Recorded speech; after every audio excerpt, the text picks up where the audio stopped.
आज पहलगांव में निर्दोष यात्रियों की नृशंस हत्या पाकिस्तानी आतंकवादियों के द्वारा जो की गई और उसके जवाब में देश के प्रधानमंत्री जी ने दृढ़ इच्छा शक्ति का परिचय कराते हुए ऑपरेशन सिंदूर की सेना को परमिशन दी और हमारे वीर जवानों ने सटीकता बहादुरी के साथ पाक स्थित आतंकवादी अड्डों को चूर चूर करने का काम किया। वो घटना पर जो बहस हो रही है इसमें हिस्सा लेने के लिए मैं खड़ा हुआ। माननीय अध्यक्ष जी, सबसे पहले पहलगांव में जो नृशंस हत्या की गई निर्दोष नागरिकों की, धर्म पूछकर उनको मारा गया, इनके परिवार के सामने मारा गया और बड़ी बर्बरता के साथ ये हत्याएं की गई, इसकी मैं घोर निंदा करता हूं और जो मारे गए हैं इनके परिजनों के साथ अत्यंत हृदय की गहराइयों से मैं संवेदना भी व्यक्त करना चाहता हूं। ऑपरेशन सिंदूर के जवाब में पाकिस्तान के हमारे नागरिक ठिकानों पर गोलीबारी की, इसमें भी कुछ नागरिक हताहत हुए, गुरुद्वारा भी टूटा, मंदिर भी टूटा। जो भी नागरिक उसमें घायल हुए हैं और जो हताहत हुए हैं वो सभी के प्रति मैं पूरे सदन की ओर से गहरी संवेदना व्यक्त करना चाहता हूं। माननीय अध्यक्ष जी, कल से यहां पर पक्ष और विपक्ष दोनों की चर्चा चल रही है और स्वाभाविक है जब इस तरह की नृशंस घटना घटे देश में तब इस पर मुक्त चर्चा भी होनी चाहिए, चिंतन भी होना चाहिए, आगे न हो इसकी व्यवस्था की भी चिंता होनी चाहिए। माननीय अध्यक्ष जी, मैं विषय पर आने से पहले आपके माध्यम से सदन को और सदन के माध्यम से पूरे देश को ऑपरेशन महादेव जो कल एक हुआ है इसकी जानकारी देना चाहता हूं। माननीय अध्यक्ष जी, कल ऑपरेशन महादेव में सुलेमान उर्फे फैजल जट, अफगान और जिब्रान, 3 आतंकवादी सेना, सीआरपीएफ और जम्मू कश्मीर पुलिस के संयुक्त अभियान में ऑपरेशन महादेव में मारे गए और माननीय अध्यक्ष जी, ये जो सुलेमान है ए श्रेणी का लश्कर तोयबा का कमांडर था पहलगाम हमले में और गगनगिर आतंकी हमले में वो लिप्त था।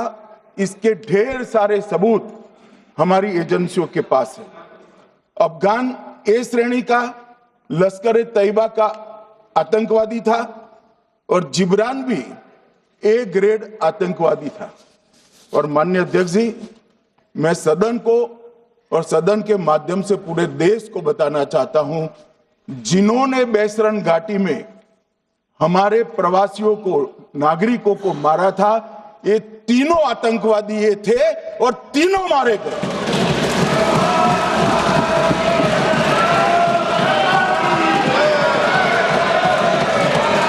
और मान्यवर, मैं आज इस सदन के माध्यम से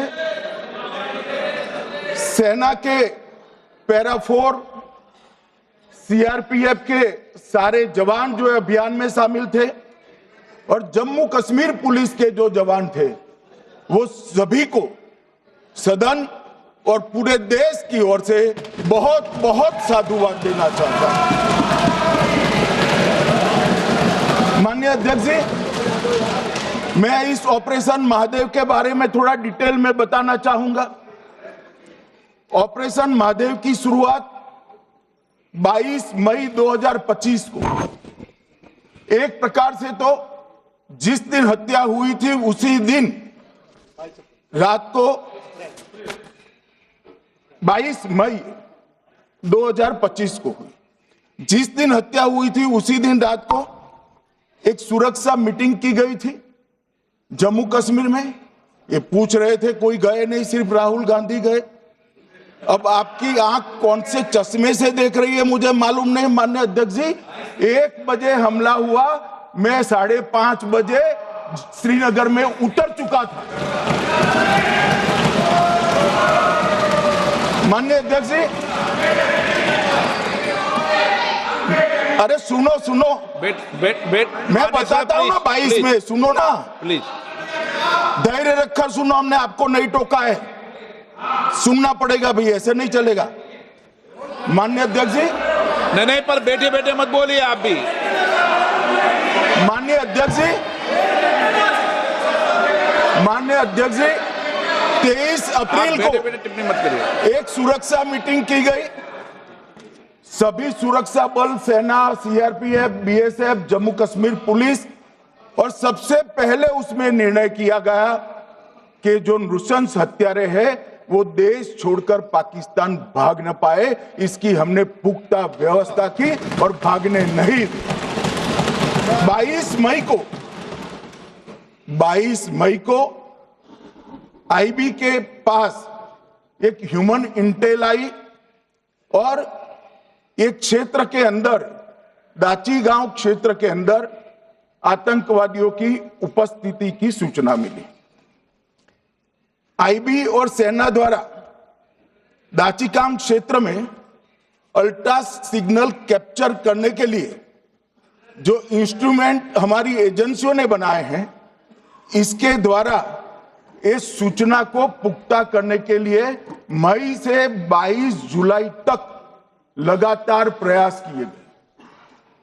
ठंड में ऊंचाइयों पर हमारे सेना के अधिकारी पैदल इनके सिग्नल प्राप्त करने के लिए घूमते रहे, आईबी के अफसर भी घूमते रहे, सीआरपीएफ भी घूमती रही, और मान्यवर 22 जुलाई को हमें सफलता मिली। सेंसर्स के माध्यम से आतंकवादी होने की पुष्टि मिल गई। तब 4 पैरा जो हमारी सेना का एक हिस्सा है, उसकी नेतृत्व में 4 पैरा के जवान, सीआरपीएफ के जवान और जम्मू कश्मीर पुलिस के जवान मान्यवर एक साथ ये आतंकवादियों को घेरने का काम किया। सेना, सीआरपीएफ, जम्मू कश्मीर पुलिस की मीटिंग भी की गई। जो 5 ह्यूमन एसेट्स थे उनको भी वहां भेजा गया, और कुल मिलाकर कल जो ऑपरेशन हुआ